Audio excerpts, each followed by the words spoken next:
Yeah, I think we can start, I believe.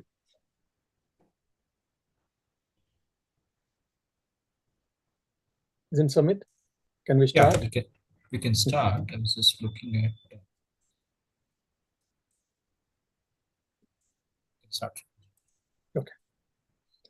Om Bhadram Karneभिः शृणुयाम देवाः Bhadram पश्येमाक्षभिर्यजत्राः स्थिरैरङ्गैस्तुष्टुवागं सस्तनूभिः व्यशेम देवहितं यदायुः स्वस्ति न इन्द्रो वृद्धश्रवाः स्वस्ति नः पूषा विश्ववेदाः स्वस्ति नस्तार्क्ष्यो अरिष्टनेमिः स्वस्ति no बृहस्पतिर्दधातु Om Shanti Shanti Shanti Hari Om. Yeah, dear devotees, we are discussing Mundaka Upanishad. Mundaka Upanishad is one of the important Upanishad. We have got among 108 Upanishads, 10 Upanishads are called major Upanishads and 8 Upanishads are called minor Upanishads. Among the 10 major Upanishads, Mundaka is also one of the Upanishad, which is considered as major. Now, Mundaka, meaning if you remember, it is a shaven head, one of the meaning. So that means it was discussed by shaven-headed people, means monks or hermits or spiritually, spiritual people or whatever. The other implied meaning is one who has shaven their head means one who has shaven their ego, one who has reduced their ego, one who wants to reduce their worldly pursuits, worldly attachments. They are interested in the Atma Gnana or Brahma Gnana. Or the other way also, by studying and understanding, one can reduce his worldly attachment and he can realize, he can experience the self. Like this, few interpretations can be given on this word Mundaka. Now, if you remember, Shaunaka asked his guru, who is a Mahashala, one of the greatest family person. So we are all family people, Swamiji, we don't have time for spirituality, we say. But here you see, the great householder who was doing a lot of work, he had a time and he approaches a guru and he asks, Kasminnu Bhagavo Vignatam Sarvam Idam Vignatam Bhavati. O Guru, O Sir, please tell me, by knowing one, everything will be known. By knowing one which, everything will be known.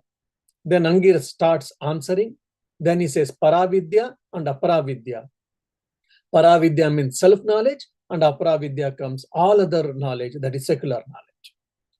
Then afterwards, he explained about the Brahman and he started explaining the creation.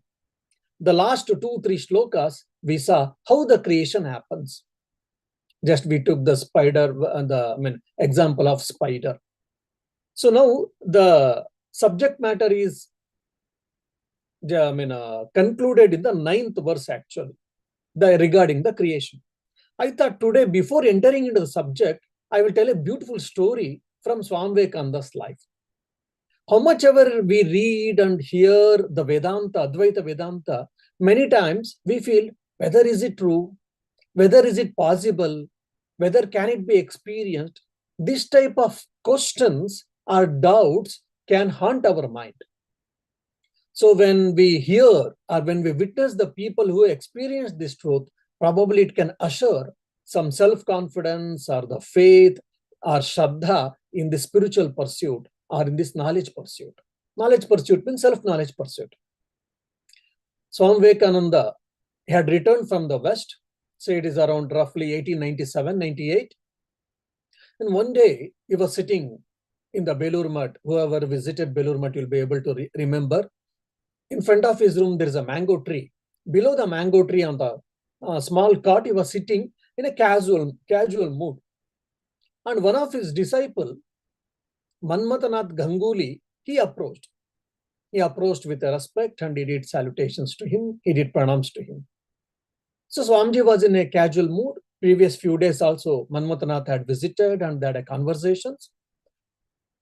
So that day, interestingly, Swami Vivekananda said, Manmata, whatever you want, you ask. Or whatever you want, you ask, I will give. Now imagine Swami Vivekananda a saint or an incarnation of Shiva, is asking to Manmata, whatever you wish, whatever you want, you ask me. Manmata had read Swami Vivekananda's lectures on Gnana Yoga, interestingly. And if you have, whoever has read the Gnana Yoga lectures of Swami Vivekananda, you can remember. Swami Vivekananda has given a beautiful lecture on Maya and illusion, 3 lectures. So he had read everything. It is easy to understand Brahman and it is very difficult to understand Maya. Even Shankaracharya also admits that it is very difficult to explain it. It is Anirvachaniya, he says, finally. So, Manmatanath asked Swami Vivekananda, Swamiji, can you explain what is Maya? Which is the difficultest thing. So, can you explain what is Maya? Swamiji took aback and he said, oh, my dear, please, sorry. Except that you can ask anything else you want. Just like you can remember in Kata Upanishad, when Nachiketa asked for Brahma Gnana, Yama asked, except that you ask anything else. So same thing repeated here. But Manmata was very strong and very firm, and probably maybe was a bit stubborn also. He said, Swamiji, if you wish so, you can explain the Maya. Otherwise, I don't need anything else. Now, Swamiji had promised, he had to keep his words now. Then he said, all right. And he started explaining Maya. He started describing or explaining Maya. Then slowly, Manmata, he records all his experience afterwards. It is available even in the book format. The experience is so beautiful.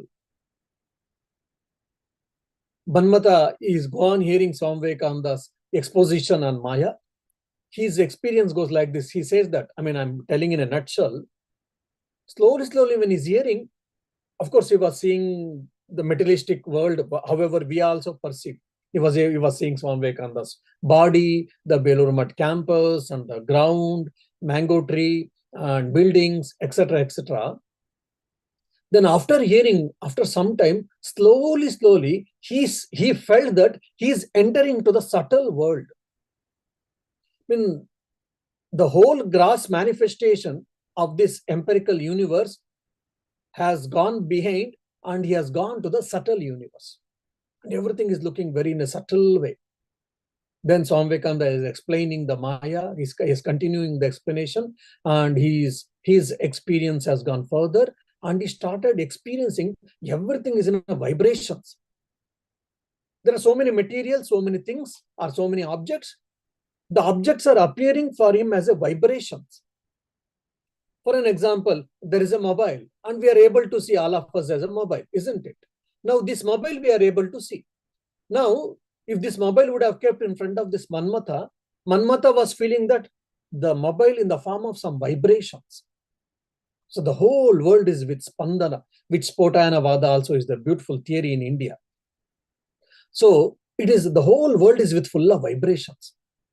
Then again, Swami Vivekananda, explanation continues. Then he says that the whole world is just like an ocean. What is that? That is the ocean of bliss or consciousness or Sachidananda Sagara. The whole world, he's seeing that ocean of bliss. And there, few bubbles, there are a few water bubbles and each water bubble is one person. Like Swami Vivekananda is one big water bubble, and Manmatanatha is one water bubble. And so many water bubbles are there on that ocean. And that one water bubbles are nothing but individual souls we can understand. So he was mesmerized to have that experience.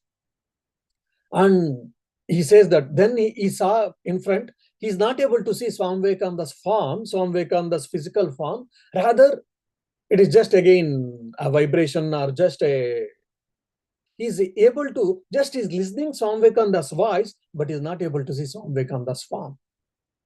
Then after a while, he sees that Swami Vivekananda, from which Swami Vivekananda is made and from which Manmatanatha is made, both are same, one and the same.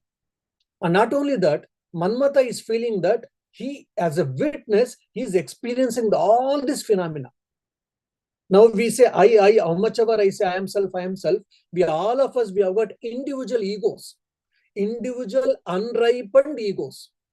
All of us, we have got strong individualities, how much ever we say, how much ever we debate.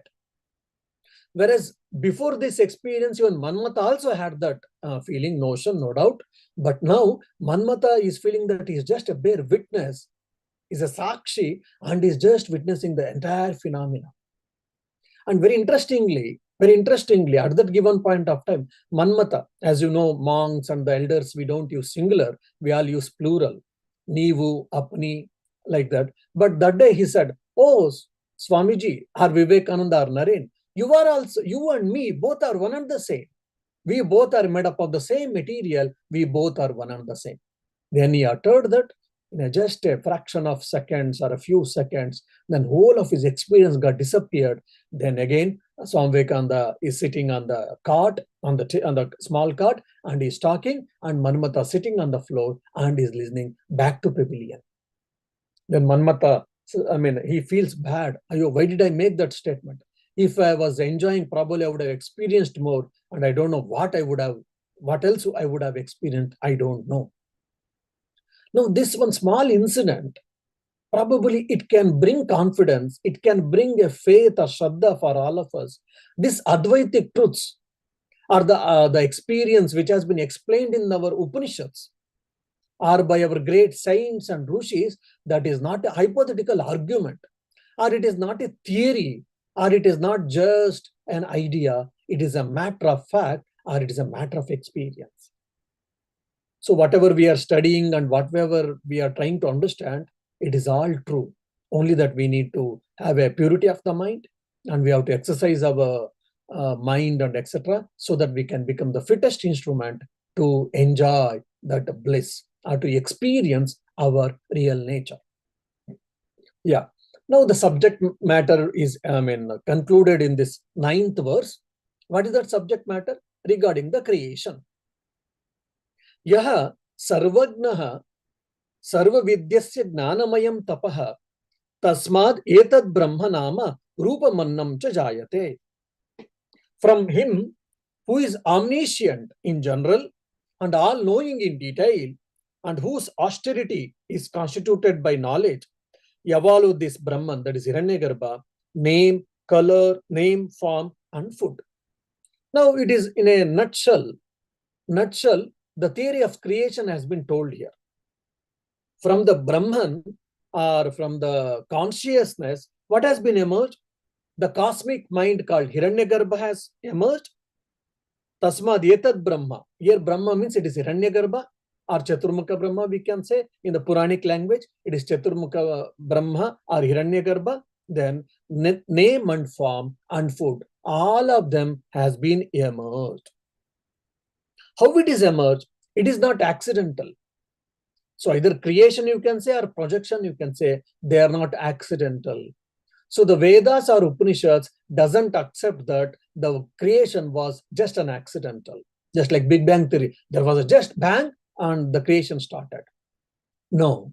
So creation it is not accidental, rather it is incident. It has its own reason, it had its own cause, and it was planned, and step by step, there is an evolution. It is an organized process. So it is not an accident according to the Upanishads. So the Sarvagna and Sarvavit. Sarvagna means technically it is described as is the knower of things in general. For example, we may know many things in general. For example, Zoom. So how to use Zoom in general, I know. But when I go Sarvavit, knowing things in particular or in detail, I don't know. For example, now, whatever I'm talking, it is getting transcribed here. So I don't know how to deactivate or how to stop this. So I am asking some technicians or some maybe engineers or whomever that how to check this or how to stop this. So many of us, we may have got some few things or few subjects or few topics broadly I will be knowing, but I don't know in detail. Maybe 1 or 2 or 3 subjects or topics I may know in detail. But whereas God, the consciousness or the Brahman, is Sarvagna and Sarvavit. He knows everything. He knows everything in general, and he also knows everything in detail. So is the all-knower. When we say Sarvagna or omniscient. So omniscient has been discussed in 2 levels. One when he knows that he's aware of everything in general, and he also knows everything in detail. Now, why this particularly Sarvagna and Sarvaviti is taken? Because to create anything, you need a knowledge. For example, to build a house, you should have the knowledge. If the carpenter has to build a table, or if he has to create a table, he has to have the knowledge. And not only the knowledge, he should have skills, and he should have energy, and he should have raw materials.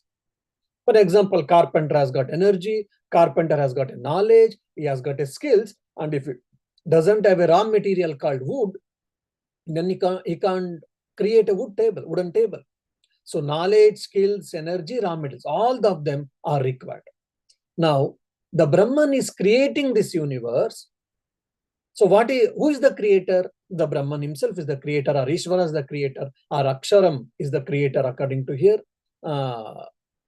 Then what is the raw material? That is what Maya already we have understood. Now, the carpenter has got the idea about how to create a furniture made from wood. Now, if you ask him how to create pot, if you ask, he doesn't know. And if the potter will have the knowledge about how to create pots, different type of products from the clay, but he may not have an idea how to create products from the gold. Then he says it is an idea, or it is a job of goldsmith. Now, goldsmith knows how to make things from the gold, but he doesn't know how to make things from maybe like plastic or steel or whatever. So all our knowledge are limited, whereas God's knowledge is unlimited. He knows everything in detail and in particular. That's why it is called Sarvagna. Gna means endowed with knowledge. So because he knows things, now he is creating the universe step by step. There's a gradual evolution. So that's what they have used Gnanamayam Tapaha. Is with full of Gnana, is endowed with full of Gnana and Tapaha. Tapa is what austerity generally we think. Here austerity means what? Using the Gnana, and he performed the action. What is that action? The action is what? Creation of the universe, or the manifestation of the universe. So here again we have to understand that how the world came into existence. Who created this world? When did they create? How did they create? Why did they create? All these questions will come. For that, the Upanishads, our Rishis, are giving the answer. Who created the world? God created the world. When did they create? We cannot say that, because the time itself is a part of creation. Then fine. Why did he create the world? Because he thought. That's one answer. The other is, this is a beautiful chance for all of us to realize the Brahman, to attain the immortality, we can say. Now here, one more interesting point is, Sokamayata Bahusyam Prajayayet. The Brahman thought, let me become many. That's how the whole world got into manifested, and we individual beings got manifested. Now there, the role of the importance of thought we can understand. So the knowledge is also starts from in a form of a thought actually. That's where the first manifestation happens. So fill your mind with the right thoughts, fill your mind with the good thoughts, strong thoughts, pure thoughts. We keep on saying. Scriptures keep on saying. Why? Here, the more and more you feel, because as your thought, so your personality. Even God started, he thought about the creation and how to create, he thought, and he started creation. So that's what Gnanamayam Tapaha with that Sarvagnaha and Sarvavit tells it. So he thought, let me create the universe through Hiranyagarbha, that is a cosmic mind, and he had his own plan and he executed the plan. And here, Gnana, if you ask, Gnanamayam Tapaha, Gnana means on broad canvas, it can be said Paravidya and Aparavidya. Paravidya is self-knowledge, that is only one we have got, which is the knowledge pertaining to self, that is Brahma Vidya. And that knowledge is been given by again Sarvagna. Then Aparavidya means it is a Karya Gnana, that is the knowledge with respect to effect, and they have got many branches. We have got science, we have got arts, maths, biology, and hotel management today, and event management has come today. And even recently, one young fellow had come from US. mean, a young married couple. So they had come here and then they came to know about Ramakrishna Mission in Dublin. They visited. And while I was talking, then I said, "What are you doing?" He said, "Swamiji, I'm about to complete my PhD." I said, "Fine, good. What is your subject or topic?" He said, "Health insurance." The research is being done on health insurance itself. First time I came to know that even you can do PhD on health insurance. Anyhow, that's different. So like that, there are so many different branches of knowledge are there, and they're go on coming. All of them are apara vidya. Now here Gnanamayam Tapaha, that Gnanamaya is endowed with knowledge means he has got this Paravidya and Aparavidya. He is aware of this Paravidya and Aparavidya also. So that also includes one more interesting point is the knowledge is internal in nature, Swami Vivekananda says. We can understand very well here. The knowledge is already in the cosmic mind and we are part of that cosmic mind. So the knowledge is in our mind also. So then why should we learn mathematics? Why should we learn philosophy? Why should we attend your class? So by attending my class or by trying to learn mathematics or science or any other subject of knowledge or branch or any subject, what are you doing? You are trying to remove the ignorance from that perspective. That's all the Vedanta says. So when you try more and more to learn, what are you doing? You are brushing away the ignorance. That's all. So knowledge is internal in nature. That's why when you say Newton or Einstein discovered the gravitational force, he only invented which already existed. So all knowledge, all types of knowledge exists in our mind. We have to manifest it. Means we have to know it by removing the ignorance. That also can be understood here. And one more very unique idea. I enjoy this idea. I don't know how many of you can understand and appreciate. Dhyana is a tapas for us in Indians, which is a very unique idea and unique concept, which I have seen only in India and especially with Hinduism. Either self-knowledge or secular knowledge. If you see in the Gurukula system, acquiring the knowledge was one of the greatest tapas, one of the greatest austerity. That's the reason so many things we got. Either in Natya Shastra, so deeply we were able to go. Either in mathematics, or in spirituality, or in metallurgy, any other sub-branch of knowledge you take, we went so deep. Why? Or in the Nyaya, logic. Why? Because Gnana was tapas. Gnana was tapas. Anyhow. Now, here Brahma means what? Brahma means here Hiranyagarbha. So what is this Hiranyagarbha? Hiranyagarbha, roughly we can, in Tattva Bodha, we have discussed in detail. Hiranyagarbha means it is like cosmic mind. So mind is what? We think from mind only. So the Lord, the Brahman plus Maya is called Ishvara, and Ishvara here is known as Hiranyagarbha. That is a cosmic mind. So in that mind, he thoughts, he plans, and he executes. And now, okay, he thought and he created the universe, or the universe is getting manifested, universe is getting evolved. Then how it is happened? Again, in a very general sense, the Rishi is saying that the manifested universe is appearing in the form of name and form, nama and rupa. The whole manifested universe, whatever you say, everything can be brought under this nama and rupa. Any product you can take, any object you can take, any either solid or liquid or gaseous or anything you can take, it is only all can be brought under nama and rupa, name and form. So the Brahman is being manifested in a particular form, and we have given a name to address it or for our sake of conversation. The simple example probably I have given quite a few times. To make it point one more, clear once more, I will tell. For an example, we go to goldsmith shop and we purchase different ornaments. Golden necklace, golden bracelet, golden earring, golden nose ring, golden whatever, any type of golden ornaments. Now, all of them were brought by one material called raw material called gold. Now that goldsmith, using the gold, he created different shapes, different forms. And there are different forms. Of course, they have got different utilities, no doubt, different purpose, different utilities. And based on the different forms, we have got different names. You say bangle, or you say bracelet, or you say necklace, or you say earring, or nose ring, or whatnot. Only one substance called gold is appearing different forms, and we have got it named differently. So the Brahman is appearing in different forms, and we are calling in different names.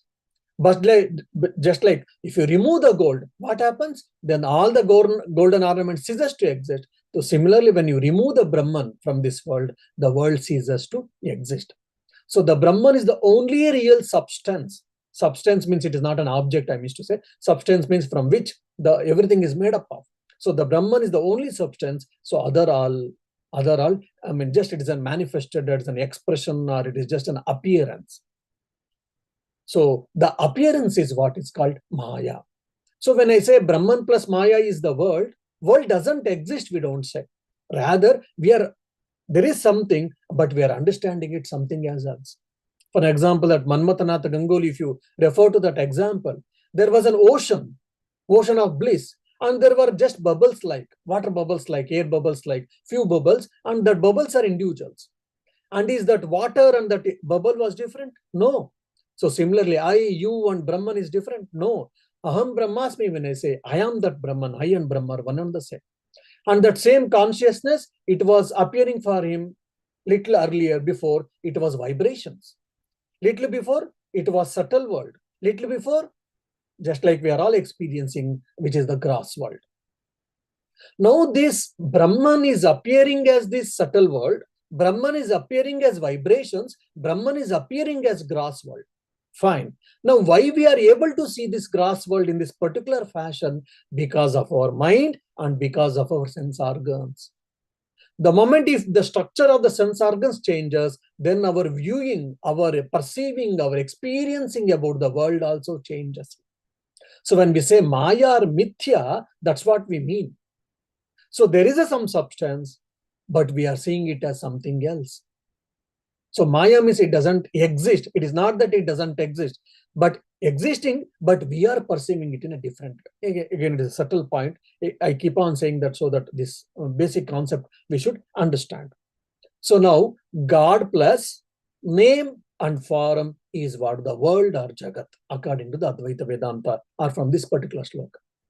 The Brahman plus name and form is equal to the world or the universe. So God is the only substance. The world is just an appearance of that consciousness. So this knowledge pertaining to the self, pertaining to the Brahman, pertaining to the consciousness is what? Paravidya.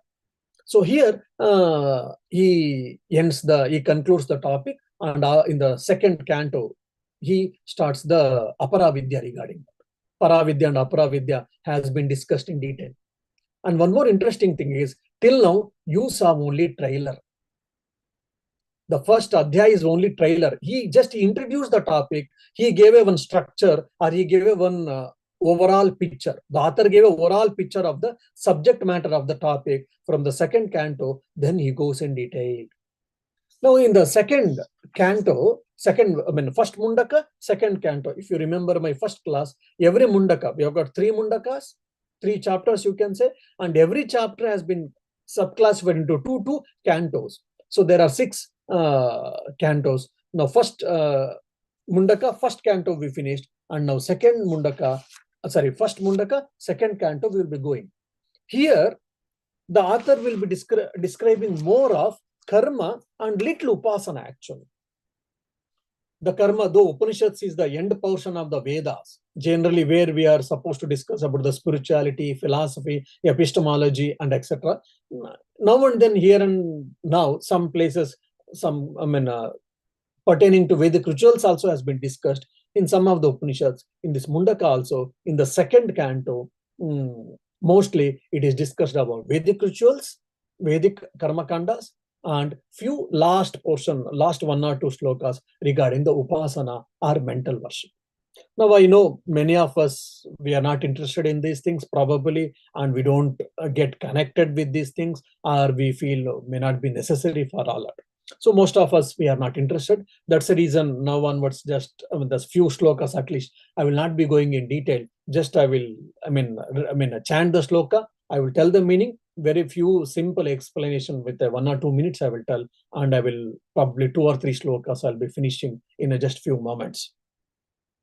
Tadetat satyam. That is true. What is the true?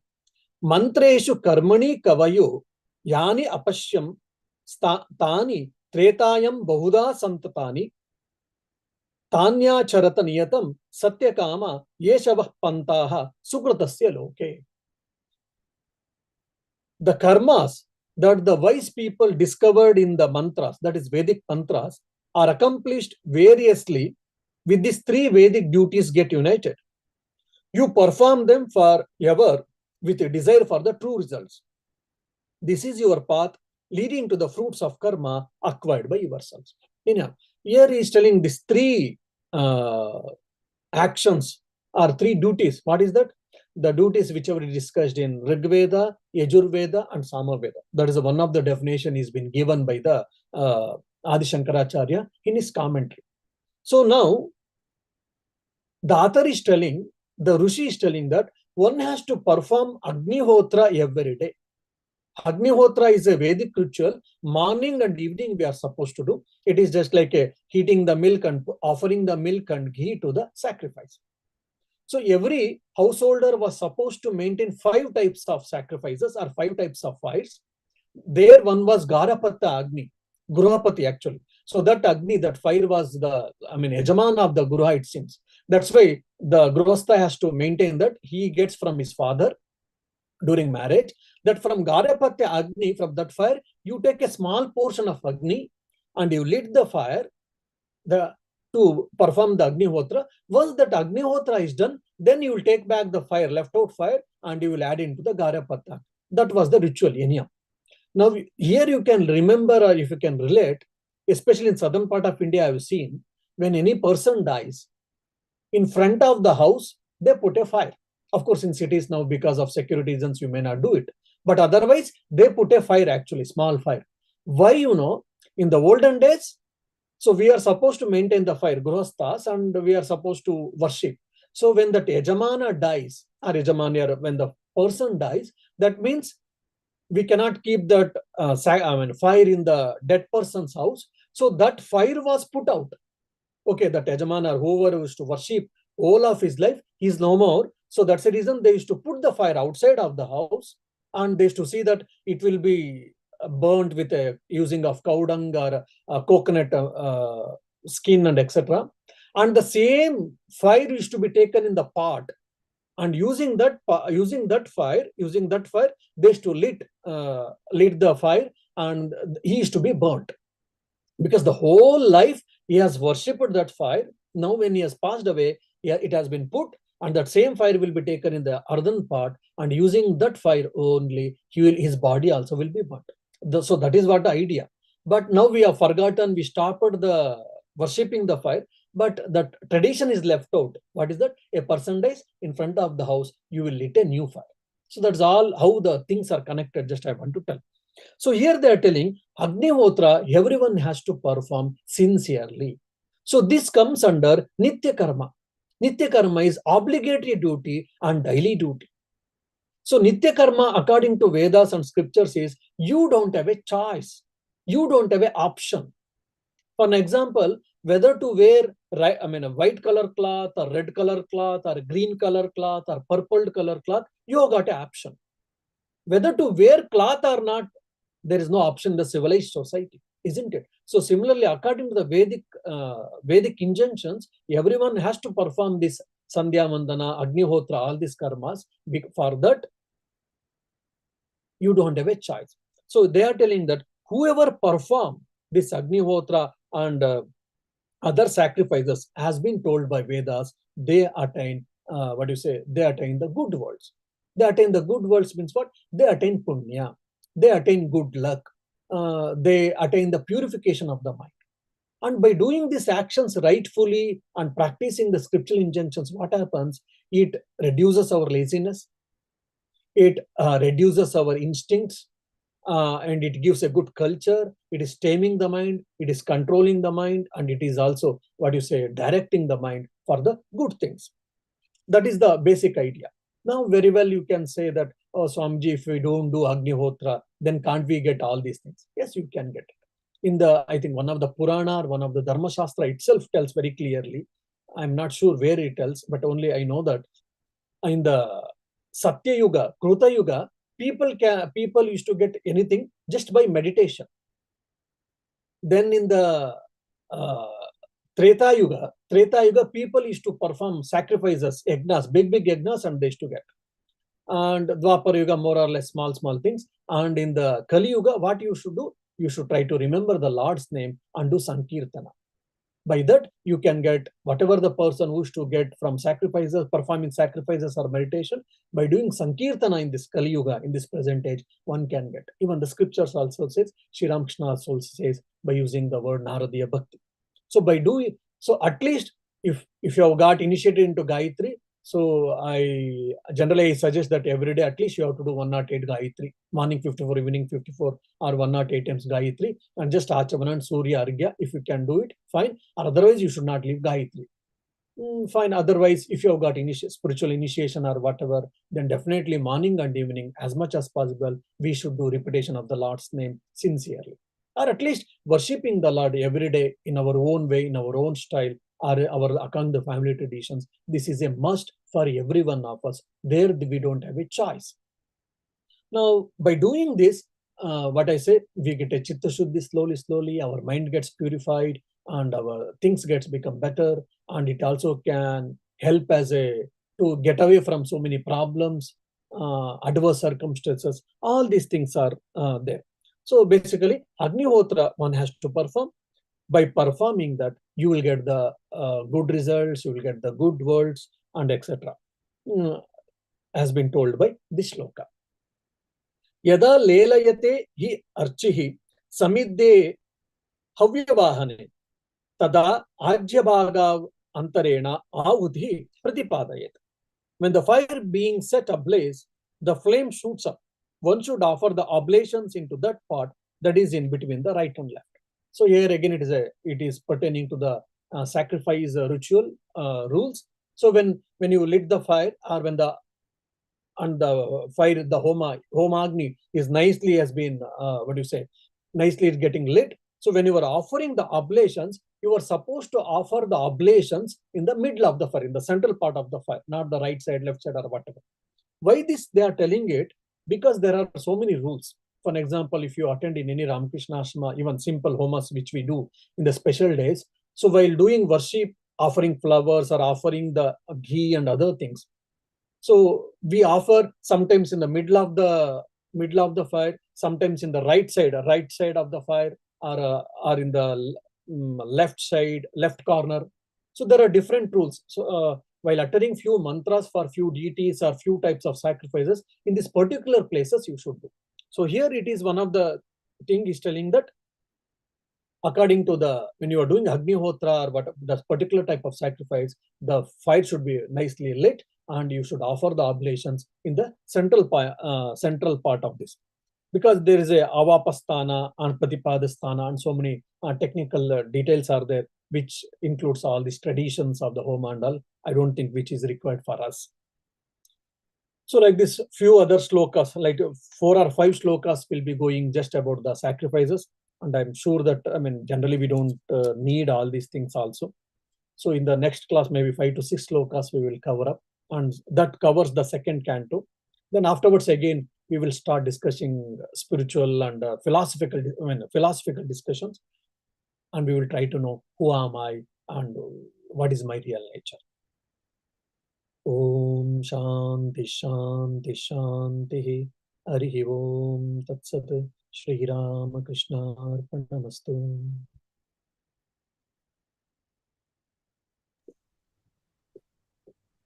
Yeah.